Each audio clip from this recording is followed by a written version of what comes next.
अस्सलाम वालेकुम। मेरा नाम है वलीद मुआज़ और आपको जिस तरह मैंने ग्रुप में पोस्ट किया था कि आज हम टेबल के टैग वगैरह पढ़ेंगे। टेबल के टैग एक वेबसाइट के लेआउट बनाने के लिए बहुत ज़रूरी है। तो मैं आपको लाइव डेमो दे के आपको समझाता हूँ कि किस तरह की वो वेबसाइट वगैरह थी। एक वेबसाइट है jobs.pk। ये देखें वेबसाइट के अंदर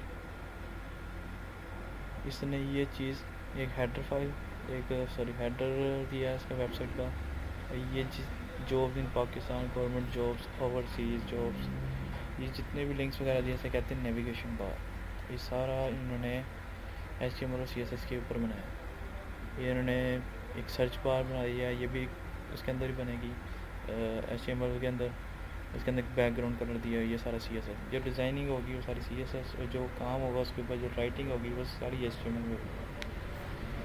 और नीचे आ जाए इन्होंने यहाँ पे एक बटन दिया है। ये बटन सारे हमें फेसबुक का बटन, अगर हमने लाइक वाला बटन लेना है तो आपको फेसबुक खुद प्रोवाइड करेगा अपने पेज के लिए कि अगर आपने अपनी वेबसाइट पे देनी है तो एक कोड दे देगा। कोड आपको जहाँ पे लगाना है वहाँ पे पेश कर देना है, वो आपकी ऑटोमेटिकली यहाँ पे बटन लग जाएगा।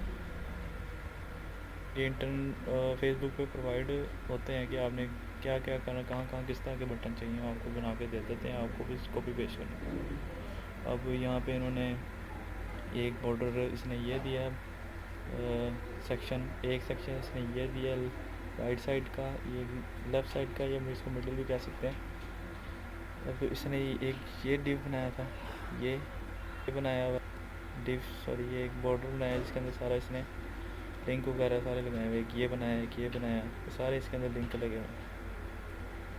अब इसको बनाने के लिए मैं सबसे पहले आपको जिस तरह मैंने बताया था कि एक टेबल T और TD के हमने टैग्स पढ़ने, तो सबसे पहले उसके ऊपर हम काम करते हैं। तो सबसे पहले एक टेबल का टैग होता है, टेबल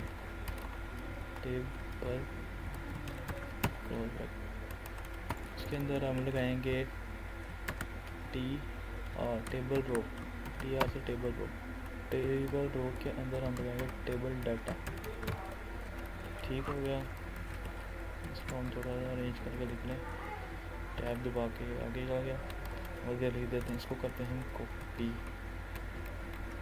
और यहीं पे कर देते हैं पेस्ट, एंटर पेस्ट। अब इसको हम आपको दिखाने के लिए यहाँ पे मैं 3 दफ़ा दे देता हूँ किस तरह कैसे शो करेगा ओके वेब पेज पे। 1 2 3 4 5 6 7 8 9 10 11 12। अब देखिए कैसे ये आपको वेब पेज पे शो करेगा। इसने 1 2 3 4 5 4 के बाद हम न्यू लाइन दे दी, 5 6 7 8 न्यू लाइन 9 10 11 12। हमें क्या फ़ायदा हुआ, इसने हमें लाइन को हमें BR लिखने की ज़रूरत ना पड़ी। इसने डायरेक्ट ही न्यू लाइन पे हमारी जो लाइन थी वो 4 5 6 जो इसका हर टैग का कोई ना कोई फ़ायदा होता है जिस वजह से हम इसको अपने प्रोजेक्ट में यूज़ करते हैं। आपको एक सिखा रहा हूँ कि आपको कहीं ना कहीं यूज़ करना पड़ेगा। तो हर टैग का अपना कोई ना कोई फ़ायदा होता है। जिस तरह मैं ये TR को बता देता हूँ और ठीक हो गया। अब मैं यहाँ पे और TD लगा देता हूँ, टेबल डाटा।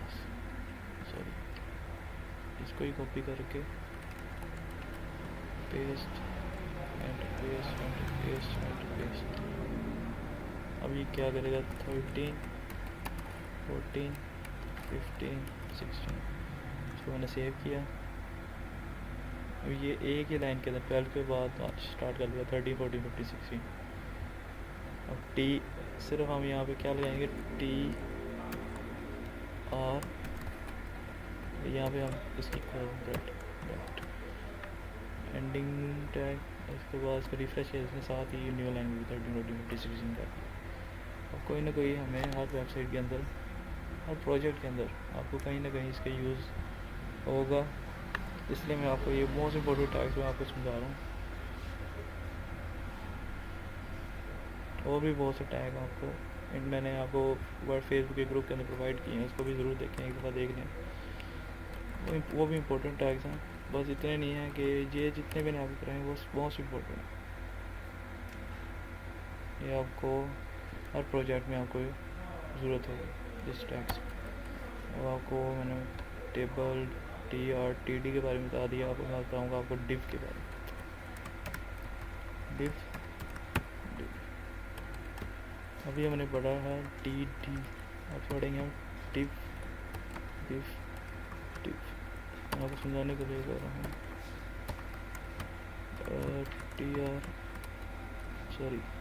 TD ब्रैकेट, इसको किया कॉपी पेस्ट पेस्ट पेस्ट। 1 2 3 4 5 6 7 8। अब मैं आपको दिखाता हूँ कि मेन पेज पर इसमें क्या फ़र्क पड़ेगा। अब सिर्फ 1 2 3 4 5 न्यू लाइन में लिखता गया, 5 6 7 8 इसने एक लाइन में लिख दिया। अब TD का हमें पता लग गया और डिफ का हमें पता लग गया कि इसका क्या क्या फ़ायदा होगा। अब उसको हम TR से भी लिख सकते थे, पर टेबल की ये एक एरर नहीं कह सकते हम, अरेंजमेंट नहीं है इसकी। TD टेबल डाटा हो सकता है, और हमने इसको ऐसे यूज़ कर लिया। बट टेबल डाटा के टेबल के अंदर ही, टेबल के टैग के अंदर ही आपने टेबल डाटा टेबल रो को यूज़ करना है, तब इसको अरेंज कर सकेंगे और अच्छा लगेगा।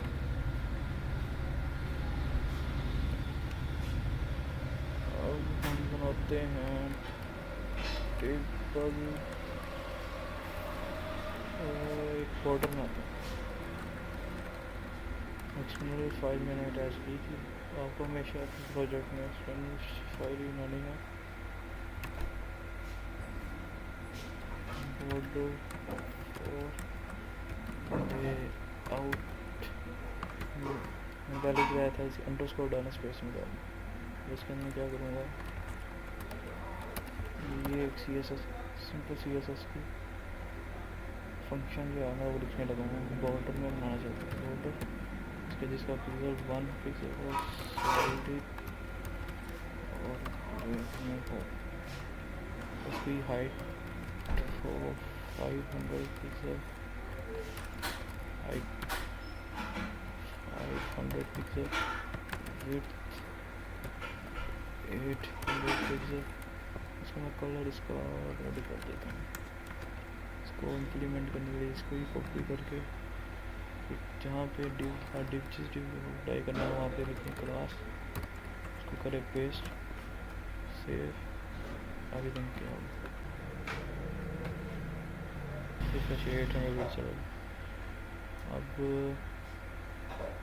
जितनी मर्जी वेट दीजिए, 1000 भी रख देते हैं, 1000 वेट इसकी आ देते हैं।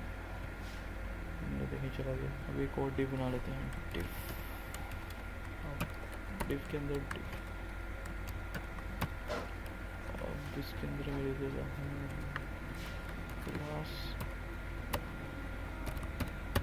इसके अंदर लिख देता हूँ इनर लेआउट, यहाँ जो मर्जी नाम लिख लें। इसको किया कॉपी, यहाँ पे लाके किया इसको पेस्ट, और इसको इसका एक फंक्शन बनाया। फंक्शन वही सेम बॉर्डर कम पिक्सल्स सॉलिड और ब्लैक कलर गया। इसको सेव किया, इसको हाइट विड्थ सॉरी इसका टर्मिनेटर नहीं लगाया, हाइट इसकी 300 पिक्सल, विड्थ 400 पिक्सल। अब देखेंगे सॉरी वहाँ पे फाइल नहीं सेव, या स्टार का मतलब होगा कि आपकी फाइल है वो अभी ऐसे में सेव नहीं हुई। अब देखिए अपने बॉर्डर में आ गया, इसकी हाइट और विड्थ अपनी रिक्वायरमेंट के मुताबिक थी, रिक्वायरमेंट के मुताबिक हमने हाइट और विड्थ इसकी 300 400 की इतनी शो कर दिया। अब आपको मैं एक असाइनमेंट दूंगा,